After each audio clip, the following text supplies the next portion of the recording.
India کے شہر آگرہ میں مغل امپائر کے آرکیٹیکچر کا ایک ایسا شاہکار موجود ہے جس کو دنیا تاج محل کے نام سے جانتی ہے۔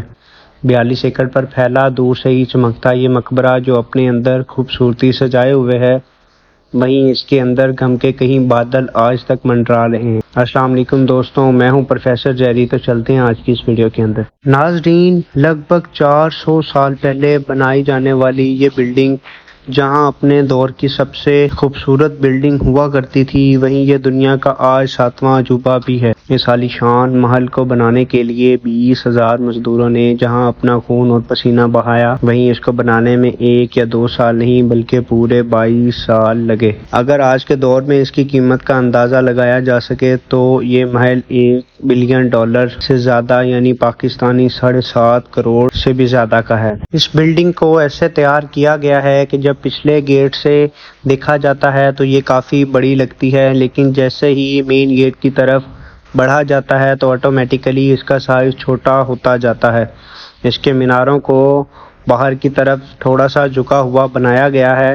سیدھا اس لیے نہیں بنایا گیا تھا کہ اگر ارتھ کویک کی وجہ سے گر بھی جائیں تو باہر کی طرف گریں تاکہ تاج محل پر ایک آنچ بھی نہ آئے۔ لیکن آخر ماجرا کیا تھا اور اس کو اتنا احتیاط سے بنایا کیوں گیا، آئے جانتے ہیں اس ویڈیو کے اندر۔ تاج محل کے وہ کون سے راز تھے جو آج سے 400 سال پہلے چھپانے کی کوشش کی گئی تھی، اور اس دور میں کنکریٹ اور سٹیل بھی نہیں تھا۔ اس عالی شان مقبرے کو اور اس کے اوپر موجود 40 میٹر اونچے ٹاپ کو کس طرح بنایا گیا تھا، یہ سب ہم جانیں گے آج کے اس ویڈیو میں۔ ناظرین، یہ معاملہ شروع ہوا تھا 1607 میں، جب پاکستان اور انڈیا کے اس خطے میں مغل امپائر کا ہولڈ ہوا کرتا تھا۔ اس دن مغل بادشاہ کا سب سے چھوٹا بیٹا شہاب الدین محمد خرم 15 سال کا ہو چکا تھا، اور اس کی سیلیبریشن کے لیے آگرہ فورٹ میں پارٹی رکھی گئی تھی۔ خرم مغل بادشاہ کو سب سے زیادہ پسند تھا۔ اس کے ہر جنم دن پر اس کو سونے، ہیرے اور جواہرات سے تولا جاتا تھا،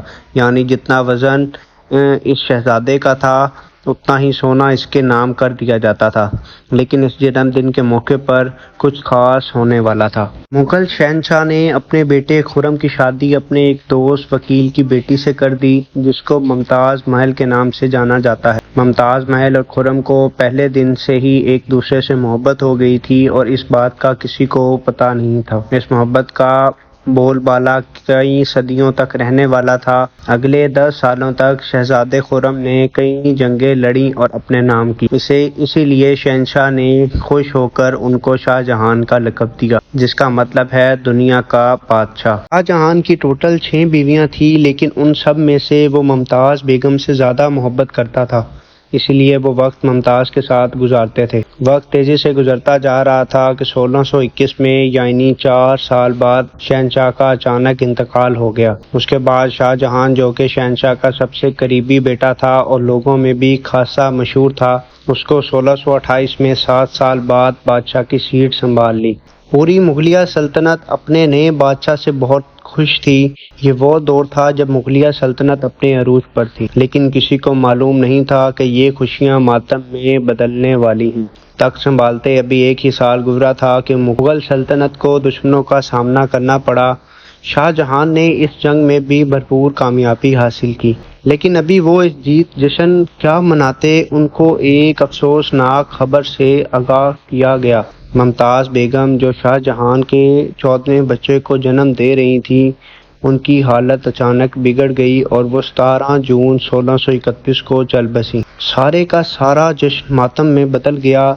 یہ خبر شاہ جہان پر آگ بن کر گری اور ان کی دنیا ہی بدل ڈالی۔ ممتاز بیگم، جو ان کی سب سے پہلی محبت تھی، انہوں نے مرنے سے پہلے ایک خواہش کی تھی کہ ان کی قبر دنیا کے سب سے خوبصورت مقبرے میں بنائی جائے۔ اس ٹاسک اور ممتاز محل کی آخری خواہش کو پورا کرنے کے لیے شاہ جہان نے اپنی ساری دولت اور پوری زندگی وقف کرنے کا فیصلہ کیا۔ ممتاز کے مرنے کے 6 ماہ بعد یہ کام شروع کر دیا گیا تھا۔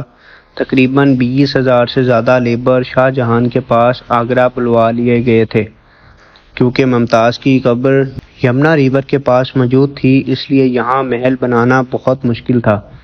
نرم مٹی ہونے کی وجہ سے یہاں کھدائی بھی بہت مشکل تھی۔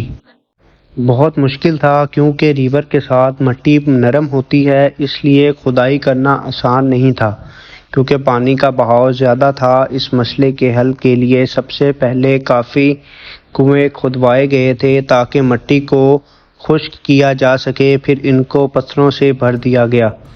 اب ایسی زمین تیار تھی جہاں یہ بلڈنگ بنائی جا سکے۔ اس کے بعد اب باری تھی ایک ایسا ڈیزائن بنایا جائے جو آج سے پہلے کبھی نہ بنایا گیا ہو، نہ کسی نے دیکھا ہو، جو آج سے پہلے سارے ریکارڈ توڑ ڈالے۔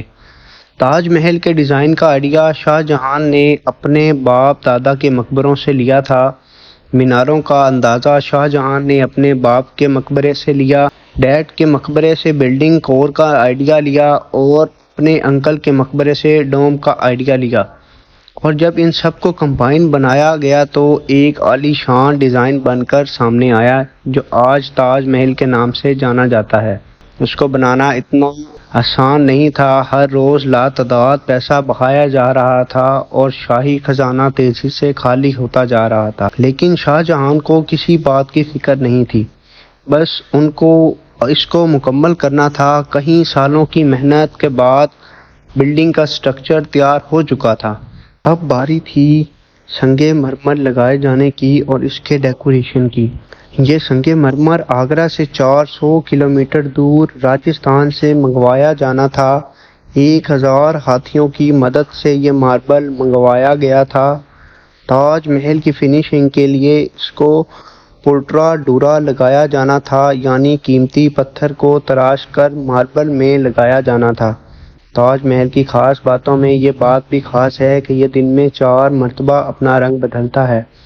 سورج نکلنے سے پہلے یہ بلیک شیڈ دیتا ہے، سورج نکلنے کے بعد یہ لائٹ یلو یا پنک شیڈ دیتا ہے، اور دوپہر میں یہ وائٹ شیڈ دیتا ہے، اور رات سن سیٹ کے وقت یہ پورا گولڈن ہو جاتا ہے۔ پورے 22 سالوں کے بعد 1954 میں تاج محل مکمل ہوا۔ شاہ جہاں اپنی بیگم کی یاد میں دنیا کا سب سے خوبصورت مقبرہ بنانے میں کامیاب ہو چکا تھا۔ شاہ جہاں نے اس کا نام اپنی بیگم کے نام پر رکھا تھا، ممتاز محل، لیکن وقت گزرنے کے ساتھ ساتھ اس کا نام تاج محل میں بدل گیا۔ ممتاز کی ہر برسی پر شاہ جہاں یمنا ریور کے ذریعے تاج محل جاتا تھا۔ تاج محل کی ایک ایسی انٹری تھی جو صرف شاہی خاندان کے لیے بنائی گئی تھی۔ شاہ جہاں کا یہ مہنگا ترین پروجیکٹ مکمل تو ہو چکا تھا، لیکن اس نے مغلیہ خاندان کو تباہی کے کنارے پر لا کھڑا کر دیا۔ 4 سال بعد یعنی 1968 میں ممتاز بیگم اور شاہ جہاں کے اپنے ہی بیٹے نے شاہی تخت الٹ دیا اور خود مغل امپائر کا شہنشاہ بن گیا۔ شاہ جہاں جو کہ 30 سال سے اس تخت پر حکومت کر رہا تھا، اس کو آگرہ فورٹ میں ہی قیدی بنا دیا گیا۔ شاہ جہاں کو صرف ایک ہی فیسلٹی دی گئی تھی، وہ یہ کہ جس کمرے میں اس کو قیدی بنا کر رکھا گیا تھا وہاں ایک ونڈو بھی موجود تھی جس سے تاج محل صاف نظر آتا تھا۔ 8 سال قید میں رہنے کے بعد 74 سال کی ایج میں شاہ جہاں بھی اس دنیا کو چھوڑ گئے۔ شاہ جہاں کے اب دوبارہ ممتاز بیگم سے ملنے کا وقت آ چکا تھا اور شاہ جہاں کو ممتاز کے ساتھ ہی تاج محل میں دفن کر دیا گیا۔ یہ تھی دوستوں ہماری آج کی ویڈیو۔ اگر پسند آئی ہو تو لائک، شیئر اور سبسکرائب کرنا نہ بھولیے گا۔